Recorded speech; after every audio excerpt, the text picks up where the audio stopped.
Existem traições que deixam cicatrizes físicas e outras que quebram algo dentro de você que nunca mais se regenera. Respire fundo e ouça o que estou prestes a revelar. 3 anos atrás, eu teria morrido pela pessoa que planejava me destruir. Júlia não só invadiu minha vida, ela a mapeou como um território a ser conquistado. Enquanto eu expunha meus medos nas madrugadas, ela guardava cada detalhe como munição. O mais assustador? O plano dela começou décadas antes de nos conhecermos, numa vingança que atravessou gerações. Aquele momento gelado quando encontrei no celular dela as palavras "Fase 2 do plano. Ela já confia totalmente em você", foi apenas o começo do pesadelo. Nada me preparou para descobrir que minha melhor amiga era, na verdade, minha pior inimiga. Antes do relato começar, comente de onde está assistindo e deixe seu like. Tudo começou em um dia de chuva torrencial há 3 anos. Daquelas chuvas que molham a alma, que parecem acompanhar perfeitamente o caos interno que eu vivia. Naquele mês, o universo decidiu testar meus limites de todas as formas possíveis. Perdi meu emprego durante cortes na empresa depois de 4 anos de dedicação total. Reestruturação, eles chamaram. Terminei um relacionamento que achei que duraria para sempre, quando descobri mensagens que não deveria ter visto. E como se não bastasse, meu pai foi diagnosticado com uma doença rara, que colocou toda a família em estado de alerta constante. Era como se cada pilar que sustentava minha vida estivesse desmoronando simultaneamente. E eu não tinha forças para segurar nenhum deles. Foi nessa época, talvez no momento mais vulnerável da minha vida adulta, que conheci Júlia. Eu estava na cafeteria em frente ao hospital, onde meu pai fazia tratamento, esperando resultados de exames, olhando pela janela sem realmente ver nada. Minha mente estava a milhares de quilômetros dali, perdida num turbilhão de preocupações. Quando me levantei para pegar mais um café, o quarto daquele dia, meu coração provavelmente agradeceria se pudesse falar. Esbarrei em alguém e derramei o pouco que restava da minha xícara na mesa de uma desconhecida. Me desculpe, balbuciei automaticamente, tentando limpar a bagunça com guardanapos inadequados para a tarefa. E então, algo inesperado aconteceu. Em vez da irritação que eu esperava, a mulher riu, uma risada genuína, calorosa, que parecia deslocada naquele ambiente estéril e no meu momento tão sombrio. Em dias como hoje, café derramado é o menor dos problemas, não é? Ela disse, me ajudando a limpar a mesa. Algo naquelas palavras, ou talvez na forma como foram ditas, com uma compreensão que parecia perfurar todas as minhas defesas, me fez olhar realmente para ela pela primeira vez. Júlia tinha olhos expressivos, que refletiam uma gentileza rara. Cabelos castanhos caíam em ondas suaves nos ombros. Mas o que realmente me capturou foi seu sorriso, acolhedor e sem julgamentos. Você parece estar tendo um dia difícil, ela comentou, guardando os guardanapos molhados. Um dia? Soltei uma risada amarga. Tente um mês inteiro do inferno. Sente-se, ela ofereceu, apontando para a cadeira vazia à sua mesa. Parece que você precisa desabafar mais do que precisa de outro café. Em qualquer outra circunstância, eu teria recusado. Não sou do tipo que despeja problemas pessoais para desconhecidos. Mas havia algo em Júlia, uma abertura, uma ausência de pretensão, que derrubou todas as minhas barreiras naquele momento. Em 20 minutos, me vi contando sobre meu emprego perdido, meu relacionamento fracassado e a doença do meu pai. Ela apenas escutava, sem interromper, sem oferecer aqueles conselhos baratos que as pessoas costumam dar quando não sabem o que dizer. Seus olhos permaneciam fixos nos meus, assentindo ocasionalmente, mostrando que estava realmente presente. Sabe, ela disse quando finalmente fiz uma pausa. Às vezes a vida quebra a gente nos lugares certos para podermos reconstruir algo mais forte depois. Em outras circunstâncias, eu teria achado essa frase clichê. Mas vinda dela, naquele momento, pareceu a coisa mais profunda que alguém poderia dizer. Trocamos números antes de sair da cafeteria. Confesso que não esperava que ela realmente entrasse em contato. Mas para minha surpresa, ela me ligou no dia seguinte, só checando como você está. E se precisar de companhia para visitar seu pai no hospital, estou disponível. Essa ligação foi o início de uma amizade que cresceu com uma velocidade impressionante. Júlia estava sempre disponível, não de um jeito intrusivo, mas de uma forma que me fazia sentir constantemente apoiada. Ela tinha o dom de aparecer exatamente quando eu mais precisava, como se tivesse um radar para meus momentos de desespero. Quando passávamos pela sessão de quimioterapia do meu pai, ela trazia livros que ele gostava. Durante minhas entrevistas de emprego frustradas, ela revisava meu currículo e fazia simulações comigo na véspera. Nas noites em que eu não conseguia dormir, sobrecarregada de preocupações, ela atendia o telefone no primeiro toque. Não importava o horário. "Você nem parece real às vezes", comentei uma noite, depois de ela ter passado o dia inteiro me ajudando a organizar documentos do seguro de saúde do meu pai. "Como pode ser tão presente para alguém que conheceu há tão pouco tempo? Talvez eu apenas reconheça uma alma boa quando vejo uma." Ela respondeu com um sorriso sereno.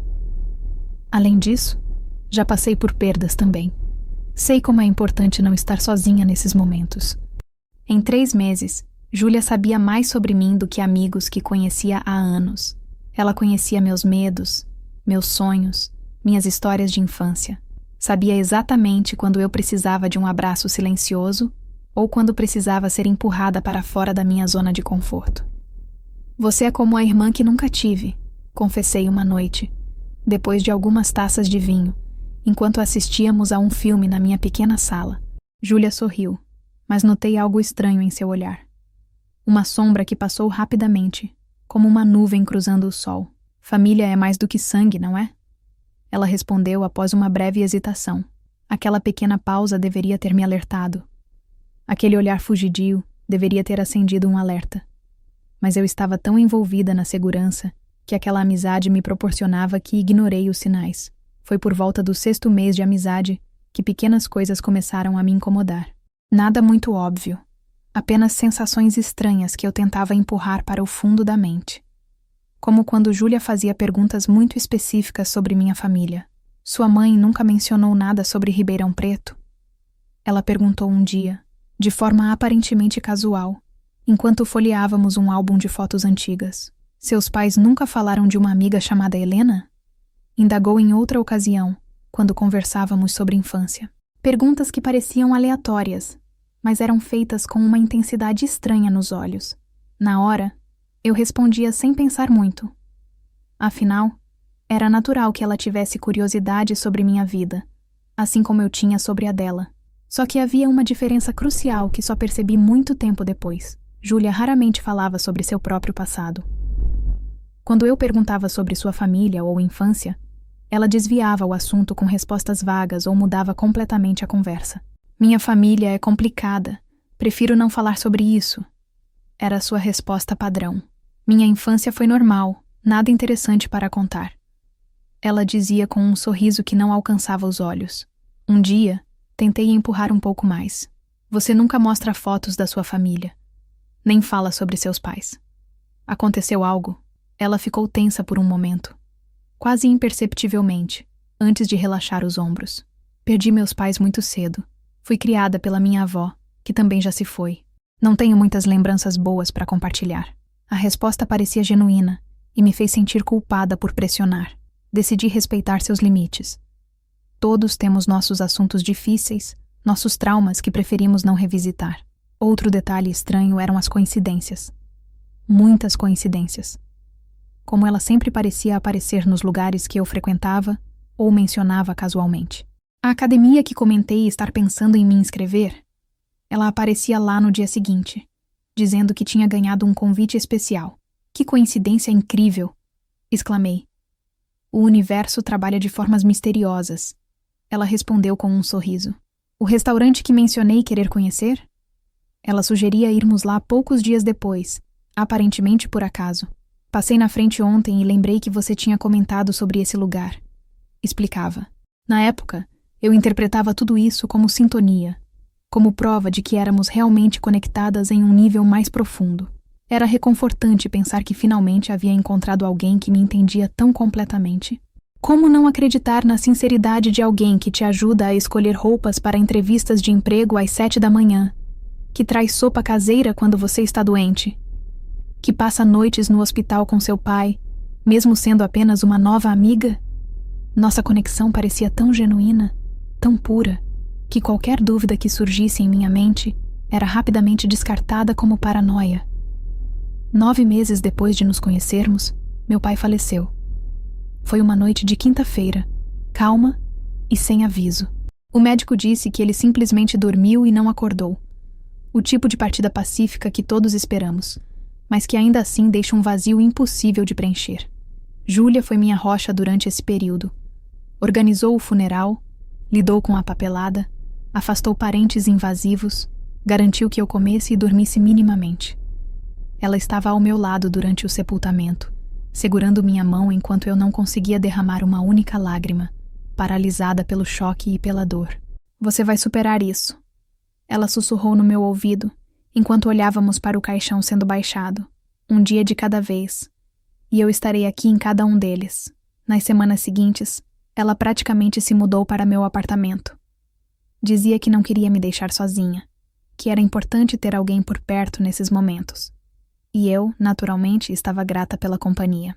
A solidão após uma perda tem um peso quase físico, como se o ar ao seu redor se tornasse mais denso, mais difícil de respirar. Foi durante esse período que pequenos detalhes começaram a se acumular. Júlia parecia conhecer o layout da minha casa perfeitamente, mesmo em áreas que raramente mostrávamos a visitantes. Ela sabia exatamente onde meus pais guardavam documentos importantes, mesmo sem nunca ter aberto aqueles armários. Como você sabia que os álbuns antigos ficavam nessa estante? Perguntei uma vez, quando ela foi diretamente até lá, procurar uma foto do meu pai para o memorial. Você deve ter mencionado em algum momento.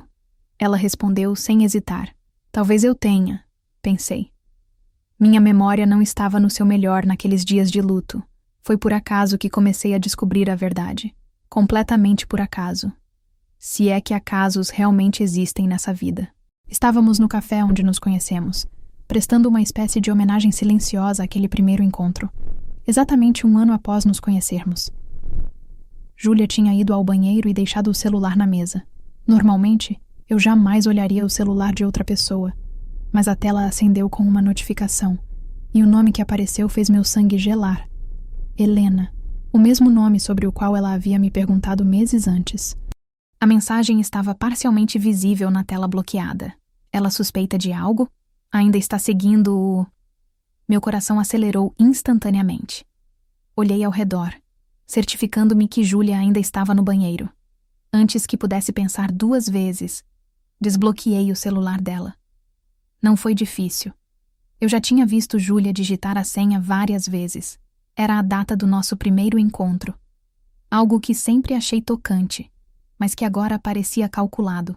Abri a conversa com Helena e comecei a ler as mensagens anteriores. Helena: como está o progresso com ela?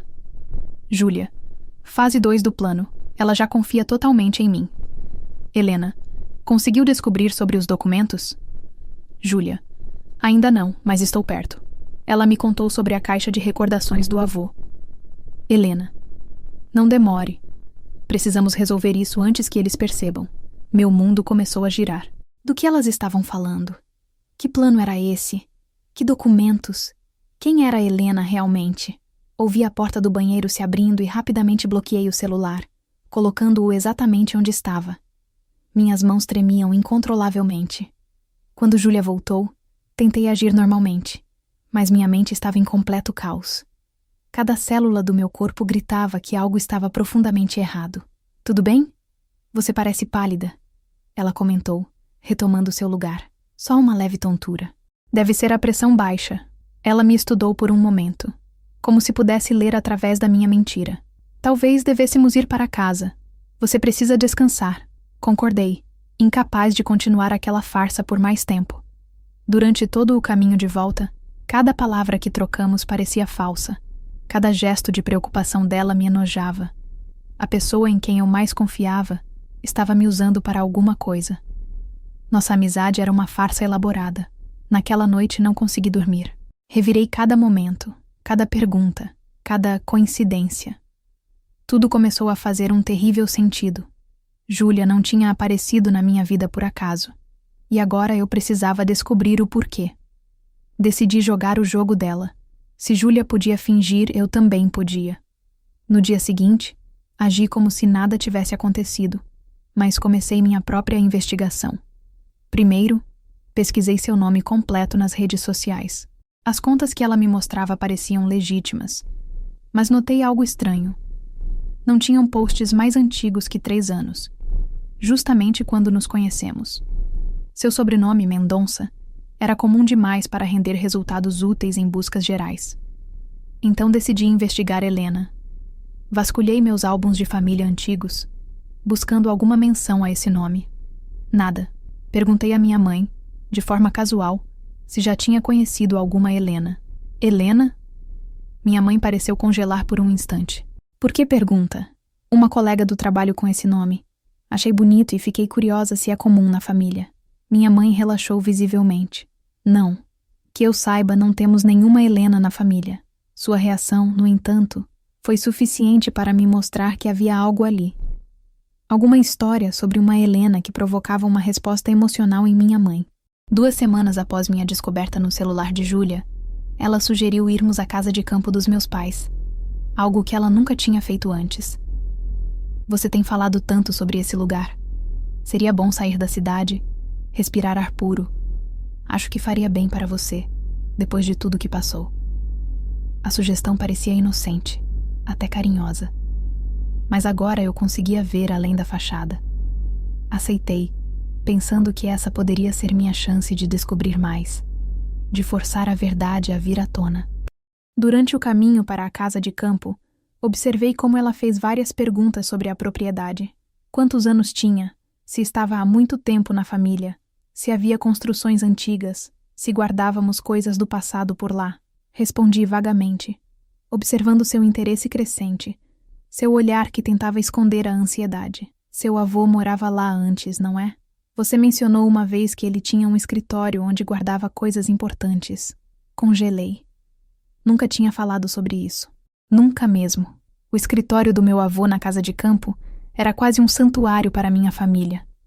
Permanecia intocado desde sua morte, 15 anos atrás. Meu pai nunca teve coragem de reorganizar o espaço. Dizia que era como manter uma parte do seu pai viva. Era um cômodo que raramente mencionávamos, que ficava trancado na maior parte do tempo. Sim, ele tinha, respondi secamente, sentindo a armadilha se fechando ao nosso redor. Seria interessante ver, sabe?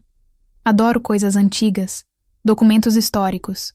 Ao chegarmos à casa, percebi como seu comportamento mudou.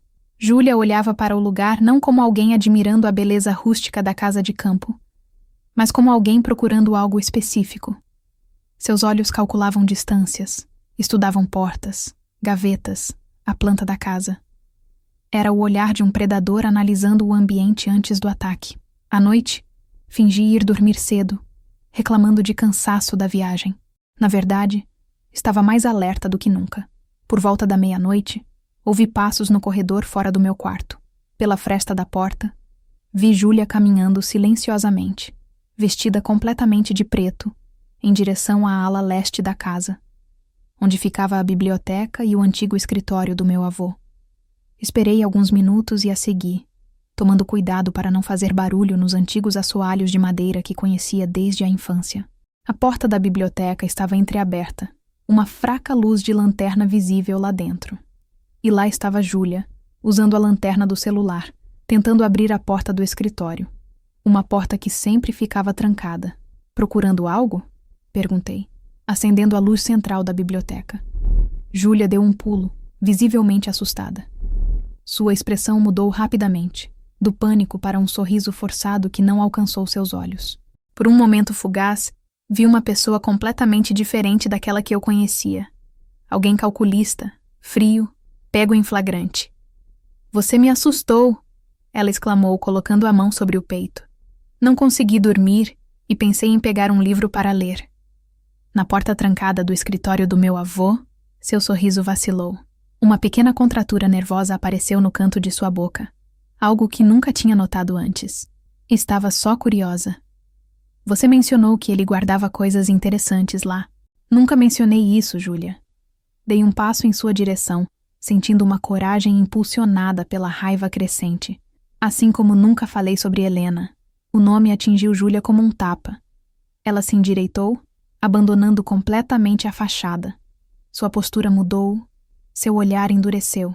O olhar doce e compreensivo que eu conhecia deu lugar a algo frio, calculista, quase predatório. Pela primeira vez, vi a verdadeira Júlia. Então você vasculhou meu celular, ela disse, sua voz notavelmente diferente, mais baixa, mais controlada, sem a calidez habitual. Interessante como você reclama da minha invasão enquanto invade minha privacidade. Não mude de assunto.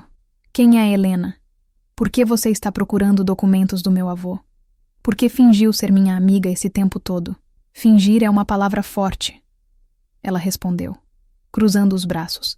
Prefiro pensar que tive objetivos paralelos à nossa amizade. Responda a minha pergunta. Júlia soltou um suspiro longo e encostou-se na estante de livros, me encarando com uma tranquilidade perturbadora. Era como se tivesse ensaiado esse momento, como se estivesse preparada para o dia em que seria descoberta. Sua família nunca contou sobre a Fazenda Três Marias. Contou? Sobre como seu avô a conseguiu?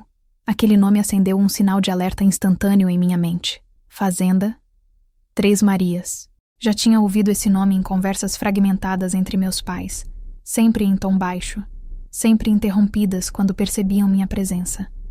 Era como um segredo familiar que pairava no ar, nunca explicado, nunca confrontado. O que isso tem a ver com você? Helena é minha avó, Júlia disse, seu olhar fixo no meu. A Fazenda Três Marias pertencia à família dela antes de seu avô aparecer com documentos falsificados e tomar tudo.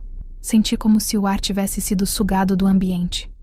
A acusação era tão inesperada, tão contrária a tudo que eu sabia sobre meu avô, que meu primeiro instinto foi de negação total. Isso é mentira. Meu avô era um homem honesto, respeitado na comunidade. Ele não precisaria roubar nada de ninguém. É isso que contaram para você? Ela riu. Um som frio e amargo que nunca tinha ouvido dela antes. Seu avô era um oficial militar que voltou da guerra sem nada, desesperado por status e dinheiro. A Fazenda Três Marias era a propriedade mais valiosa da região na época. Ele conhecia minha avó e seu marido socialmente, ganhou a confiança deles e então forjou documentos de propriedade com a ajuda de um cartorário corrupto. Cada palavra era como uma facada. Não podia ser verdade. Meu avô tinha sido um empresário respeitado, um pilar da comunidade, um homem gentil que distribuía presentes no Natal e me ensinava a pescar no lago. O homem que Júlia descrevia era um estranho, um monstro. Seu avô roubou tudo o que minha família tinha. Ela continuou, sua voz agora trêmula de emoção contida. Helena perdeu não só a terra, mas o marido, que se matou depois de perder tudo. Ela teve que criar 3 filhos sozinha, na miséria, enquanto sua família prosperava com o que não lhes pertencia. Minha cabeça girava. A história era absurda, impossível, e ainda assim, algo profundo dentro de mim reconhecia fragmentos de verdade. As conversas sussurradas dos meus pais. O escritório sempre trancado. A relutância em falar sobre como a família tinha adquirido suas propriedades. Se isso fosse verdade, por que vocês não foram à justiça? Você acha que não tentamos? A amargura em sua voz era palpável. Seu avô tinha amigos poderosos na cidade. No judiciário, na polícia, na política local. A justiça fechou os olhos. Mas os documentos originais existem, escondidos em algum lugar dessa casa. Helena sempre soube disso. E você fingiu ser minha amiga por causa de uma disputa de terras de décadas atrás? A dor da traição se misturava à indignação. Inventou uma amizade inteira, fingiu se importar comigo, tudo por causa de uma fazenda. Não é só uma disputa de terras. Seu rosto endureceu. É justiça. É sobre uma família destruída enquanto a sua construiu sua fortuna sobre nossa desgraça. Aquela fazenda foi apenas o começo. Seu avô usou aquelas terras como garantia para empréstimos, expandiu negócios, criou um império. Tudo edificado sobre o sofrimento da minha família. Tentei processar tudo aquilo, sentindo-me tonta. Meu avô, um homem que eu idolatrava, teria sido capaz de algo assim? E Júlia, cada conversa, cada risada, cada momento que compartilhamos, tudo tinha sido cuidadosamente calculado? Por que eu? Por que não confrontar meu pai diretamente? Tentamos isso há anos. Seu pai sabe muito bem o que seu avô fez, mas continua negando. Ele protege aqueles documentos como se fossem a coisa mais preciosa do mundo. Porque são. Eles provam a fraude. Precisávamos de alguém de dentro. Alguém que pudesse nos ajudar a encontrar os documentos originais.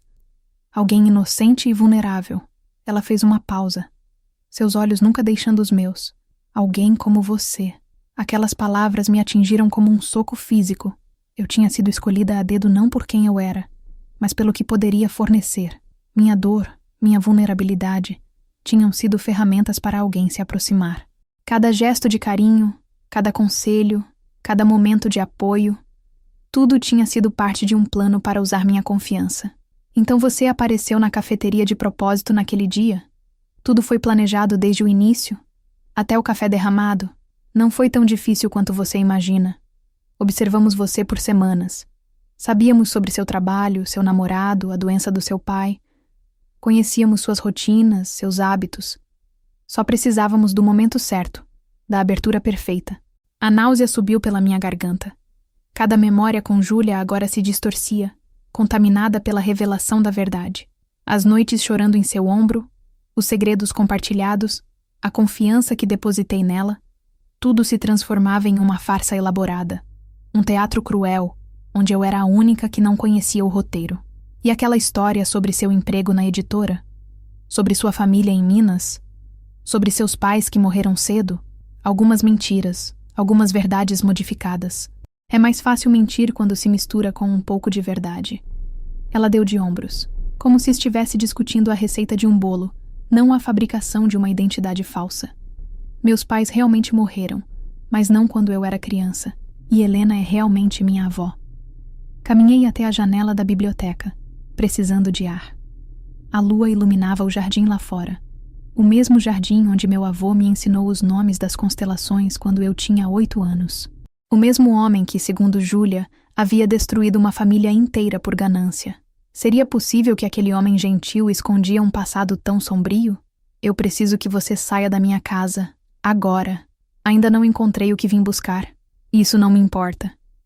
Quero você fora daqui antes que eu acorde meus pais. Júlia deu um passo à frente, seu olhar intenso. Você não entende a gravidade disso, não é? Se eu encontrar esses documentos, sua família pode perder tudo. A fazenda, essa casa, talvez até a empresa do seu pai. Tudo foi construído com dinheiro sujo. Um calafrio percorreu minha espinha. Poderia ser verdade?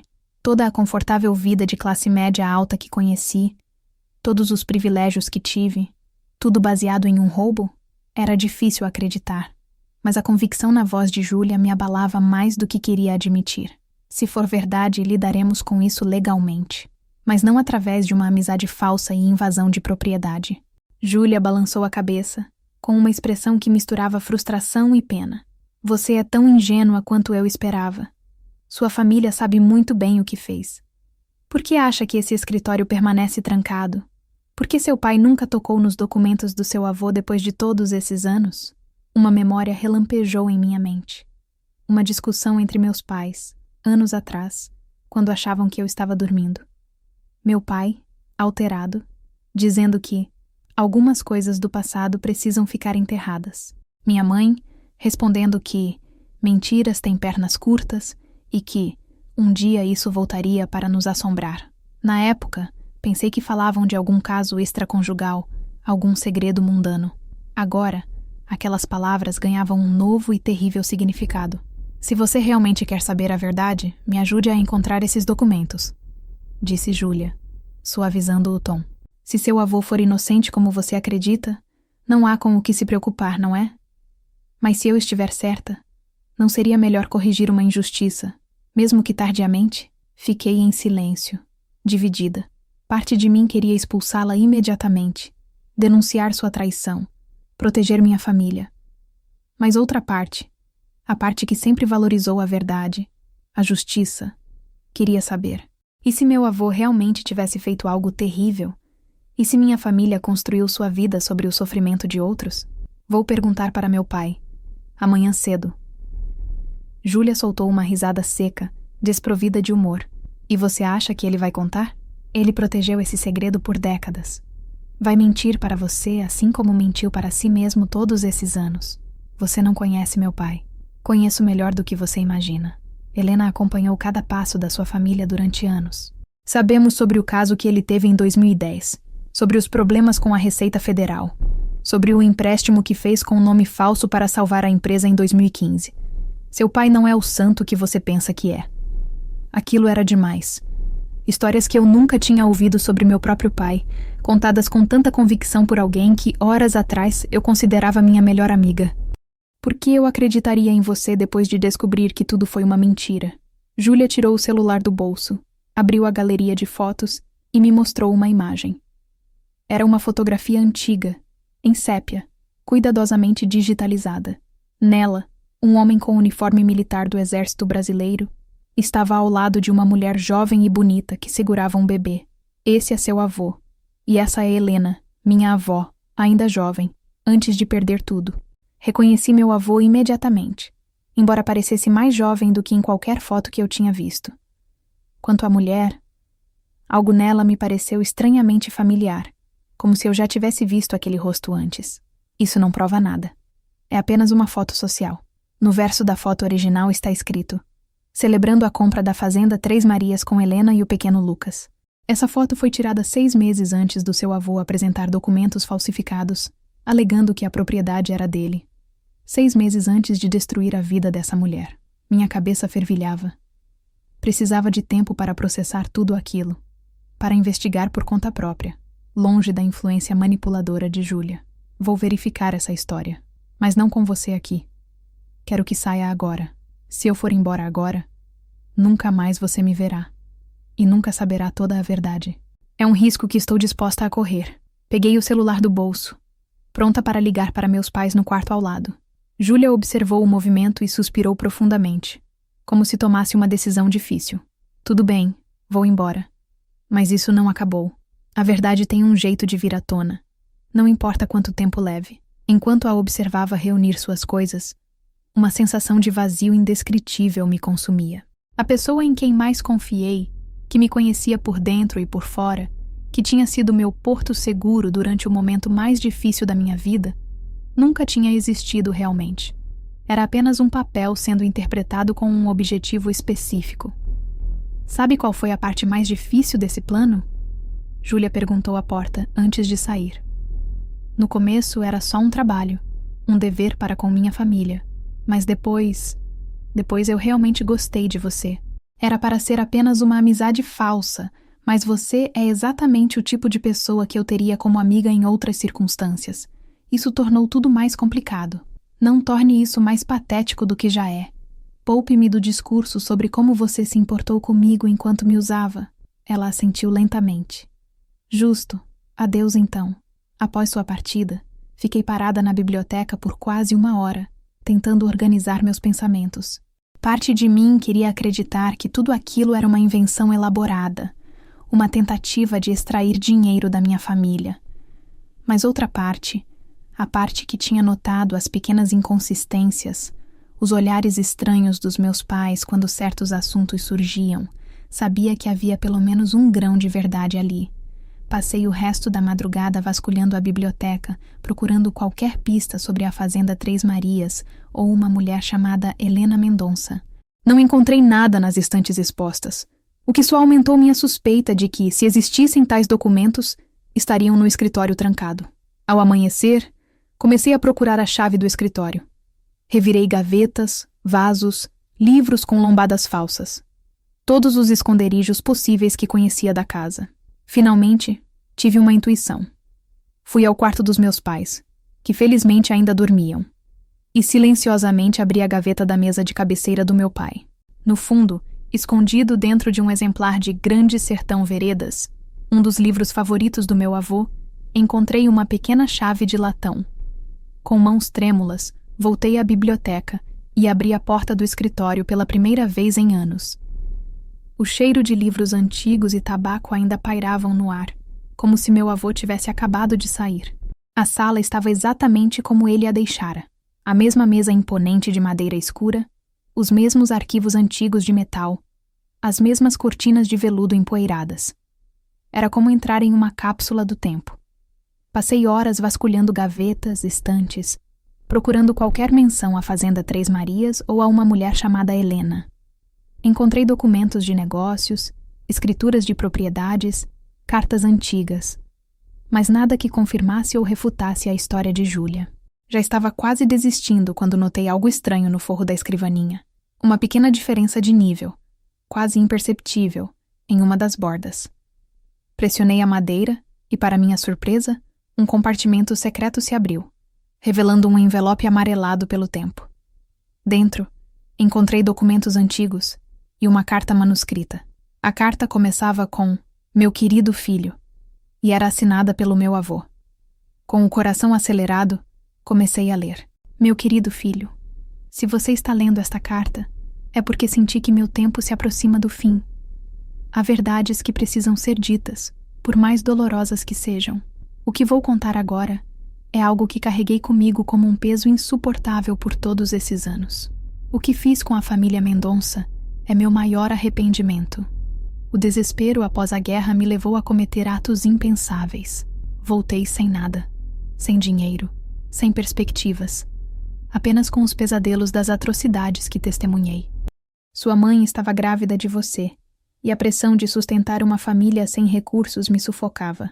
Falsifiquei aqueles documentos porque precisava recomeçar, dar a você e sua mãe uma vida digna.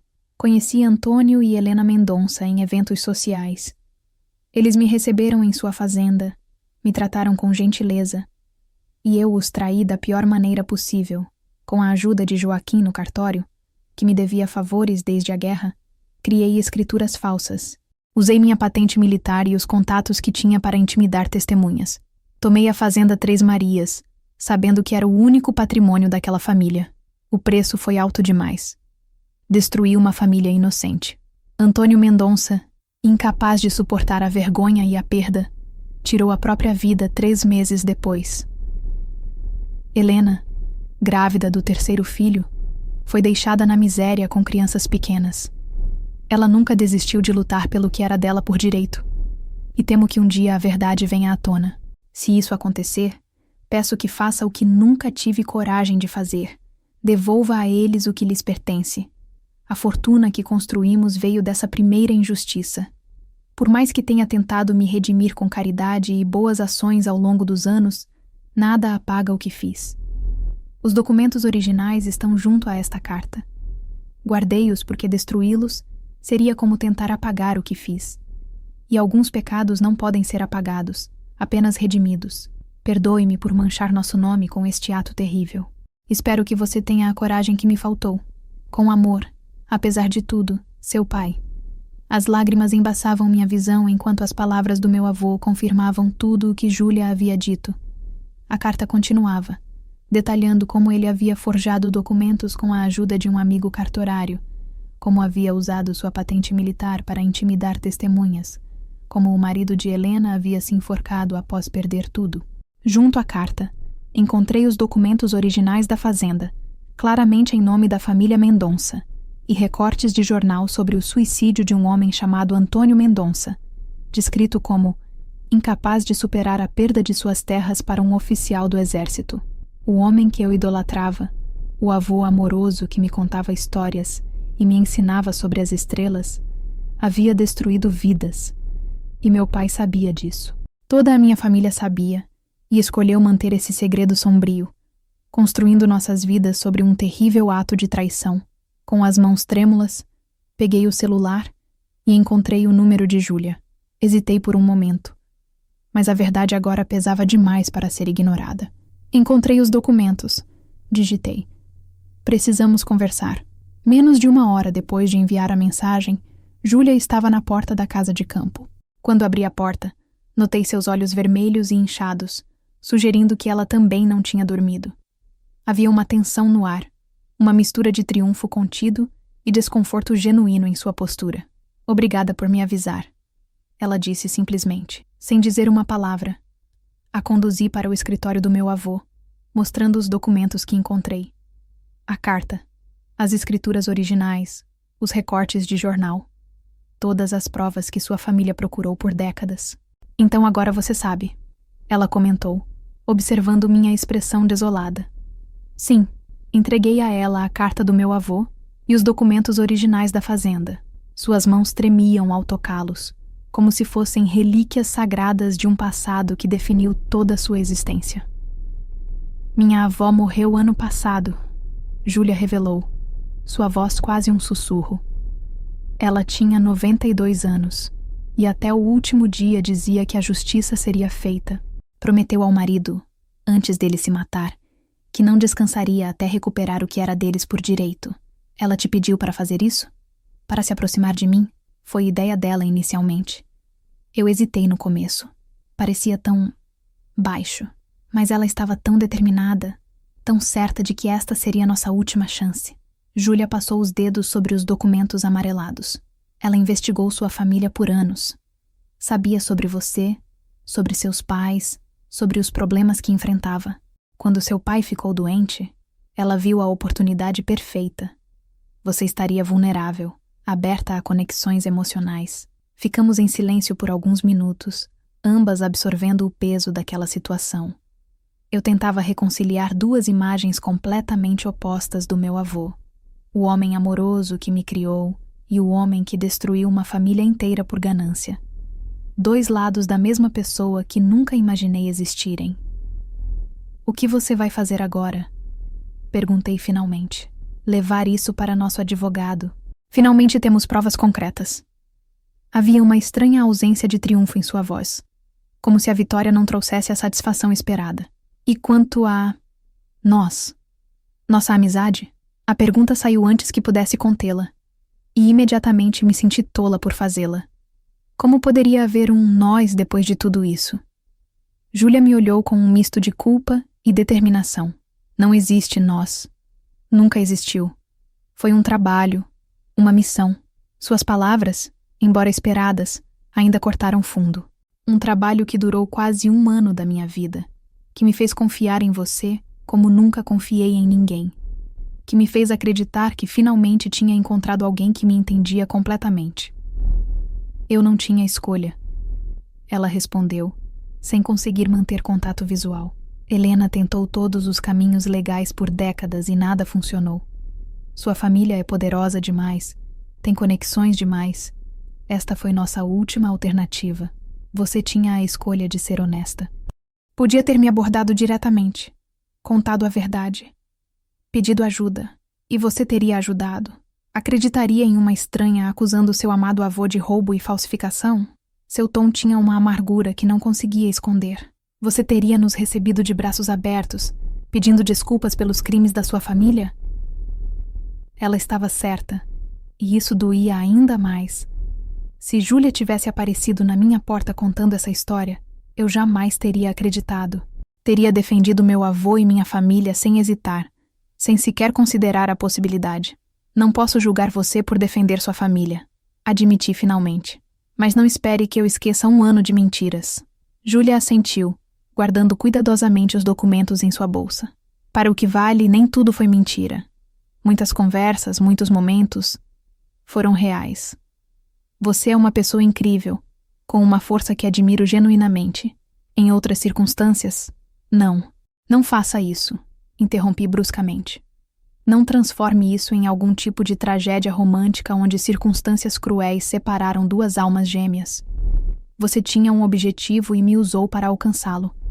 Manipulou minha dor, minha vulnerabilidade. Fim da história. Ela abriu a boca para responder, mas foi interrompida pelo som de passos no corredor. A porta do escritório se abriu, e meu pai estava parado ali, ainda de pijama, olhando primeiro para mim, depois para Júlia, e finalmente para os documentos em suas mãos. O que está acontecendo aqui? Sua voz era tensa, controlada. Como você entrou nesse escritório? Talvez você deva explicar, pai. Respondi, sentindo uma coragem nascida da indignação. Explicar sobre a fazenda Três Marias e a família Mendonça. Sobre o que vovô fez e como todos vocês esconderam isso por décadas.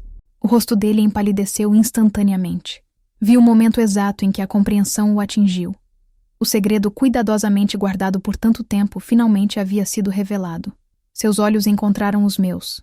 Depois desviaram para o chão, incapazes de sustentar meu olhar acusador. Como você... Ele engoliu em seco, parecendo subitamente frágil. Encontrei a carta do vovô. Sei o que ele fez. Sei que você sabia durante todo esse tempo. Ele cambaleou, precisando apoiar-se na parede para não cair. De repente, meu pai parecia muito mais velho e cansado, como se o peso dos anos ocultando aquela verdade finalmente o esmagasse. Sua mãe não pode saber disso. Ele murmurou. Vai matá-la. Ela já sabe, não é? Todos vocês sabem. Todos esconderam isso de mim. Construíram uma imagem falsa do vovô. Permitiram que eu o adorasse sem nunca saber quem ele realmente era. Meu pai olhou para Júlia com uma mistura de reconhecimento e raiva. Você é a neta de Helena. Sim, vocês armaram isso tudo. Usaram minha filha como peão nos seus jogos de vingança. Da mesma forma que seu pai usou minha avó e destruiu minha família, a voz de Júlia estava carregada de emoção contida. Pelo menos ninguém se matou dessa vez. Meu pai fez um gesto brusco para que Júlia saísse. Isso é um assunto de família, entre minha filha e eu. Os documentos vêm comigo. Júlia declarou, segurando firmemente a bolsa. São propriedade da minha família. São prova de um crime cometido contra a minha. Interrompi antes que a discussão piorasse. Ela leva os documentos, pai. É o mínimo que podemos fazer depois do que vovô fez. Júlia me olhou com genuína surpresa. Talvez o primeiro olhar verdadeiramente sincero que me dirigiu em um ano de amizade. Sem dizer mais nada, ela saiu, levando consigo os documentos que mudariam o destino das nossas famílias para sempre. Quando ficamos sozinhos, meu pai desabou na cadeira que um dia pertenceu ao seu pai. Por um momento, a semelhança entre ambos me atingiu. A mesma postura, os mesmos olhos, o mesmo peso nos ombros. Eu não sabia no início. Ele começou, a voz fraca. Juro por Deus. Só descobri quando tinha quase 30 anos, quando seu avô estava doente e me contou tudo. Mostrou-me a carta, os documentos. Pediu perdão. E você decidiu continuar o encobrimento. A fazenda já era o centro dos nossos negócios. Tudo que tínhamos estava construído sobre aquela propriedade. O que eu poderia fazer? Devolver e destruir tudo que construímos? Deixar nossa família na ruína? Poderia ter feito a coisa certa. A coisa certa? Sua voz se elevou. Uma mistura de desespero e autodefesa. Destruir nossa família para corrigir um erro que nem foi meu? Seu avô estava arrependido. Sofreu com isso a vida toda. Fez doações anônimas para famílias carentes da região. Criou fundações de caridade. Tentou compensar de todas as formas que podia. E a família Mendonça? Quanto eles sofreram enquanto vovô aliviava sua consciência com caridade? Meu pai não tinha resposta para isso. Passou a mão pelo rosto, derrotado. Era a primeira vez que o via tão vulnerável, tão despido de sua habitual confiança. O que vai acontecer agora? Eles têm os documentos originais e a confissão do vovô. Provavelmente vão entrar com uma ação judicial. Isso vai nos destruir, ele murmurou. Mais para si mesmo do que para mim. A fazenda, a empresa, tudo está conectado. Tudo será questionado. Talvez seja o preço que temos que pagar por manter essa mentira por tanto tempo. Nesse momento, minha mãe apareceu na porta, ainda sonolenta, vestindo um roupão. O que está acontecendo? Por que estão no escritório tão cedo? Olhei para meu pai, esperando que ele tomasse a iniciativa. Quando vi que ele não o faria, comecei a contar toda a história. Sobre Júlia, sobre a farsa, sobre o que meu avô havia feito e como a família havia escondido isso por décadas. Para minha surpresa, minha mãe não pareceu chocada como eu esperava.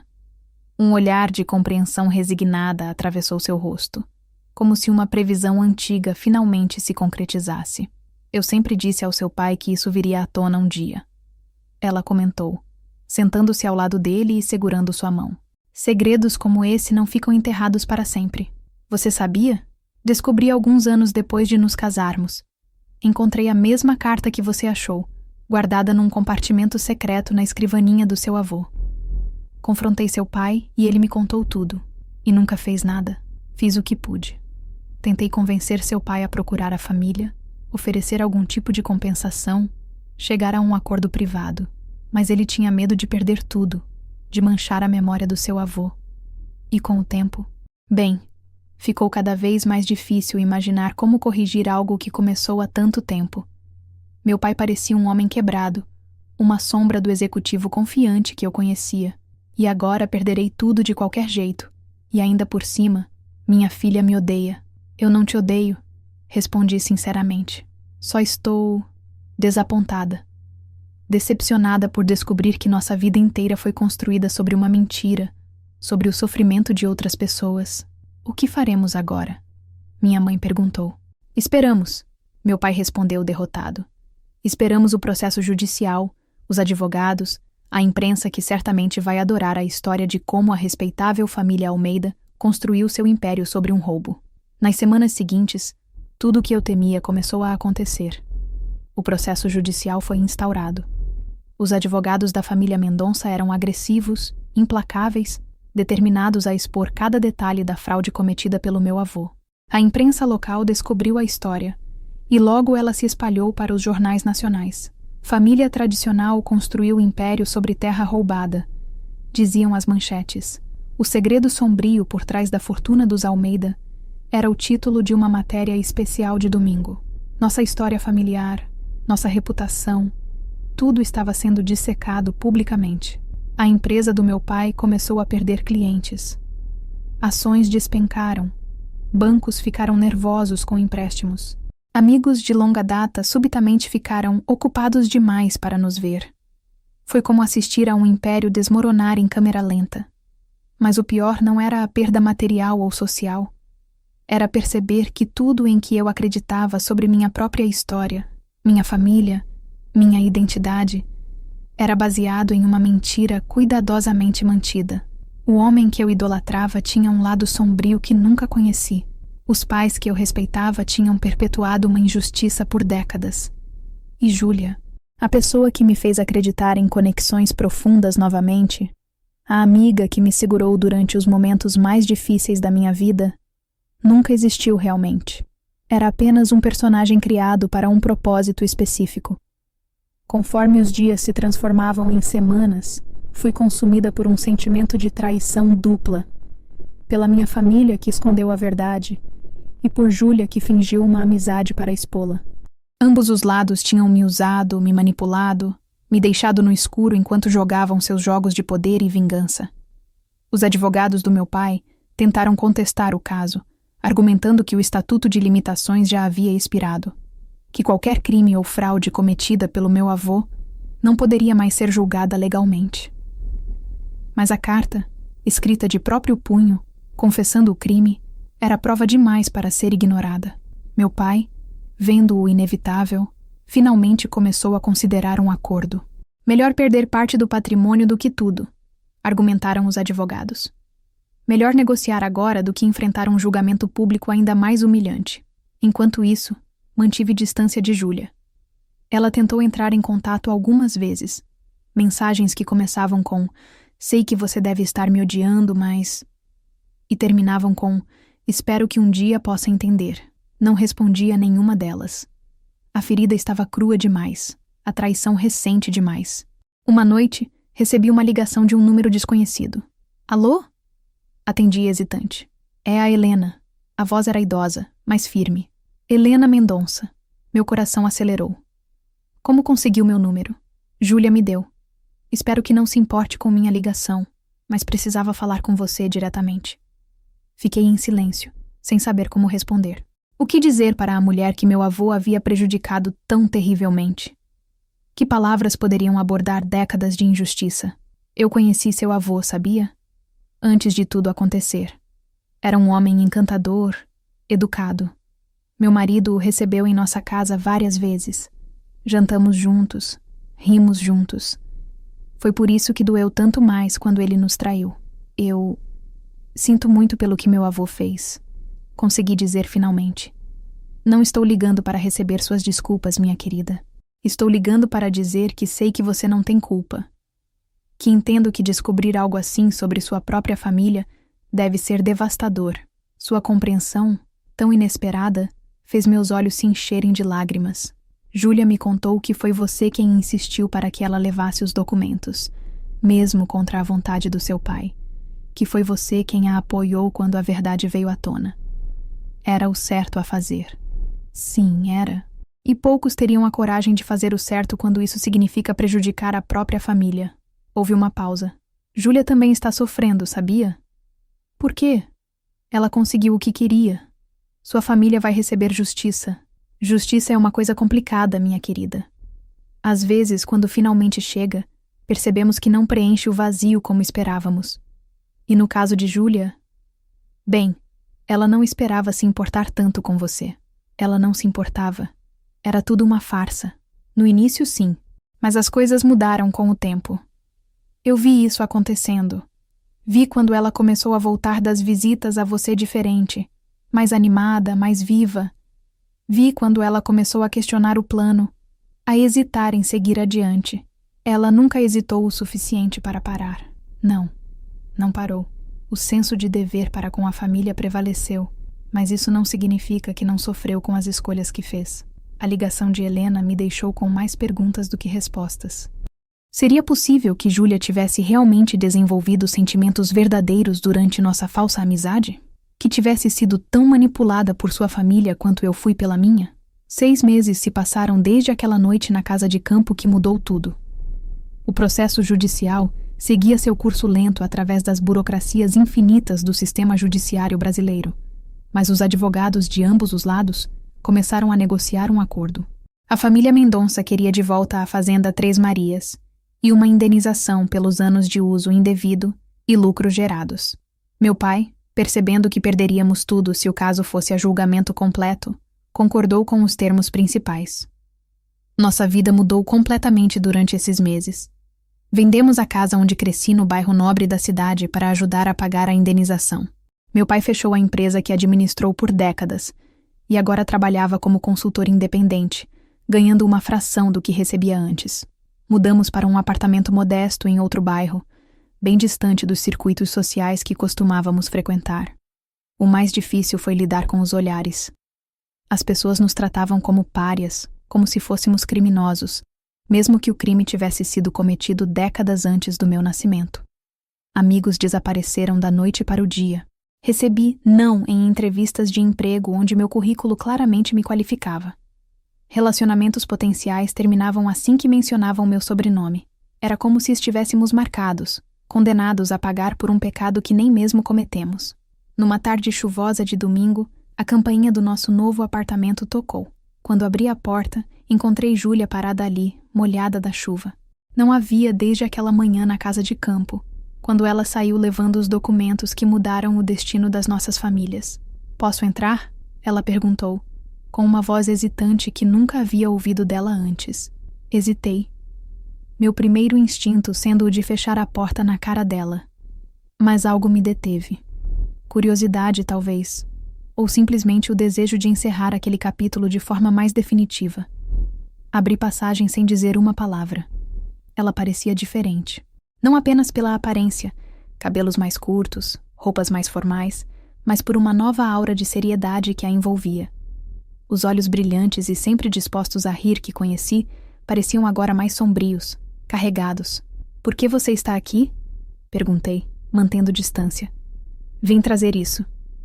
Ela estendeu um envelope. "É uma cópia do acordo que estamos propondo. Achei que você deveria ver antes dos advogados oficializarem." Peguei o documento e folheei rapidamente. Era complexo, cheio de termos jurídicos, mas a essência era clara. A família Mendonça ficaria com a fazenda, mas concordava em reduzir significativamente o valor da indenização, permitindo que meus pais mantivessem o apartamento e recursos suficientes para recomeçar sem precisar partir do zero absoluto. Por que a redução? Vocês poderiam nos deixar sem nada. Seria o que chamam de justiça poética, não é? Foi minha ideia. Helena e os advogados resistiram no início, mas consegui convencê-los. E por quê? Júlia desviou o olhar, fixando-se nas gotas de chuva que escorriam pela janela. Vingança gera mais vingança. Em algum momento, o ciclo precisa ser quebrado. Não foi isso que você pensou quando planejou me usar por um ano inteiro. As coisas mudaram. Eu mudei, depois de conseguir o que queria. Ela suspirou profundamente. "Olha, eu entendo sua raiva. Você tem todo o direito de me odiar pelo resto da vida. Realmente tem. Só achei que você merecia saber que não estamos tentando destruir completamente sua família." "Que gentileza da sua parte", respondi com amargura, mas sem a energia para uma verdadeira explosão de raiva. O cansaço dos últimos meses havia me drenado. Um silêncio desconfortável se instalou entre nós. Finalmente, ela caminhou até a porta. Se seus pais aceitarem o acordo, a papelada será finalizada na próxima semana. Vocês serão notificados oficialmente pelos advogados. Quando ela estava prestes a sair, não consegui me conter. Foi tudo mentira? Cada momento, cada conversa, cada risada. Tudo foi planejado? Tudo foi falso? Júlia parou, de costas para mim. Seus ombros se contraíram visivelmente antes que ela se virasse, os olhos marejados. No início, sim, eu tinha um roteiro a seguir, informações a coletar. Mas depois, ela fez uma pausa, como se buscasse as palavras certas. Depois ficou difícil separar a missão da realidade. O que isso significa? Significa que quando você chorava no meu ombro por causa do seu pai no hospital, meu conforto era genuíno. Quando comemoramos sua promoção no trabalho, minha alegria era real. Quando você me ligava às 3 da manhã com insônia, eu realmente queria estar lá para você. Não acredito em você. Eu não esperava que acreditasse. Só queria que soubesse. Ela saiu, fechando a porta suavemente atrás de si. Fiquei parada no meio da sala, o acordo nas mãos, tentando processar o que havia acabado de acontecer. Parte de mim queria acreditar que algumas das conexões que tivemos haviam sido reais. Outra parte se odiava por ainda ser vulnerável a manipulações. Na semana seguinte, meus pais aceitaram o acordo. Foi um alívio, em meio a tanto caos, saber que eles teriam como recomeçar, que não terminariam seus dias na completa ruína.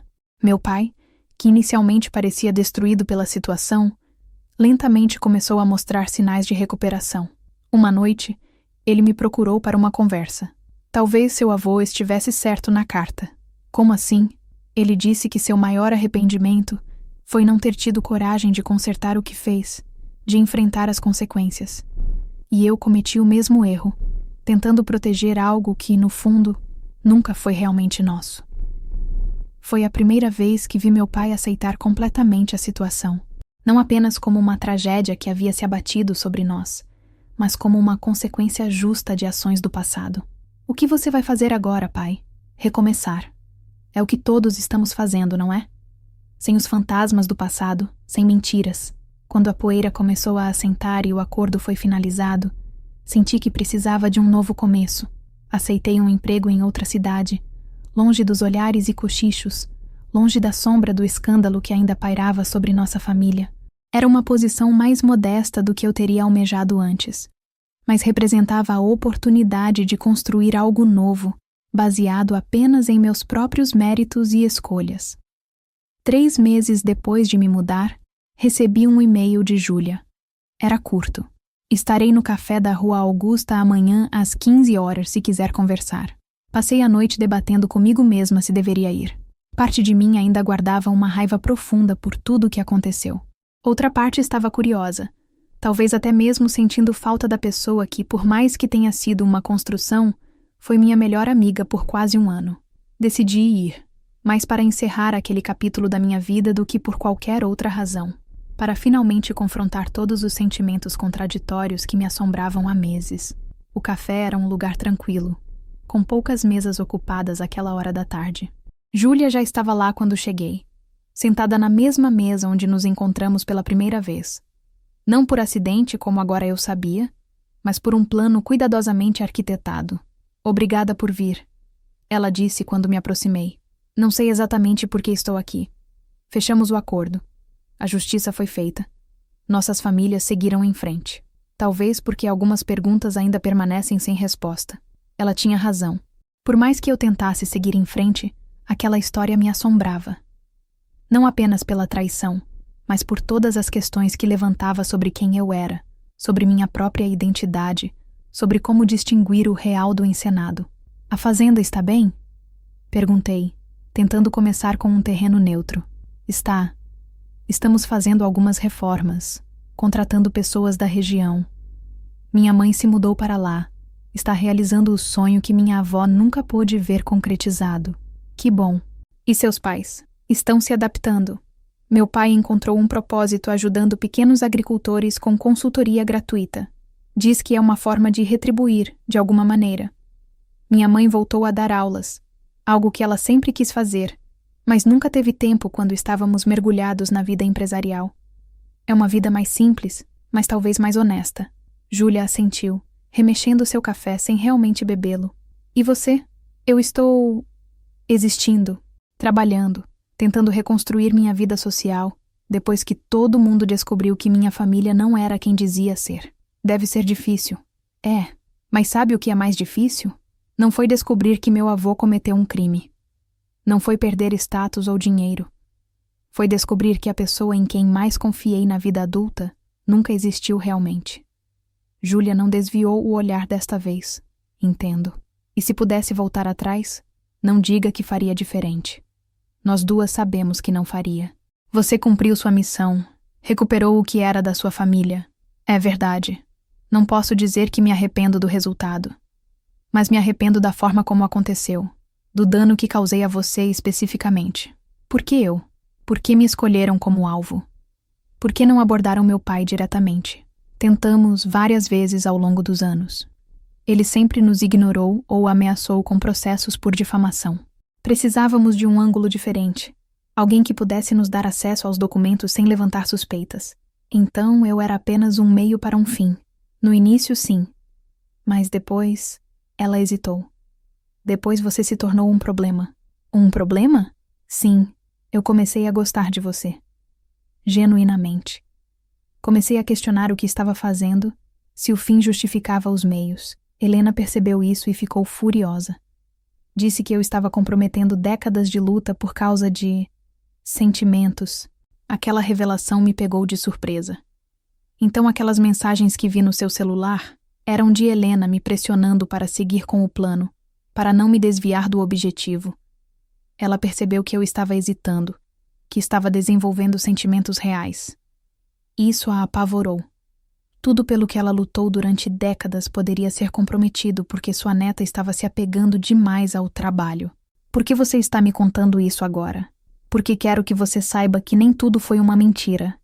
Que a amizade que tivemos, por mais comprometida que tenha sido pelo seu início, tinha elementos reais. Que eu realmente me importei. Me importo. Com você. Como posso acreditar nisso? Como posso separar o que foi real do que foi atuação? Não pode. Ela admitiu. E talvez essa seja a maior injustiça que cometi contra você. Tornar impossível para você confiar nas suas próprias percepções. Fazer você duvidar de cada momento que compartilhamos. Um silêncio pesado caiu entre nós. Lá fora, a chuva tinha aumentado, batendo contra as janelas do café em um ritmo constante. Você sabe o que foi mais difícil para mim? Perguntei finalmente. Não foi perder a imagem perfeita do meu avô, ou ver meus pais arruinados.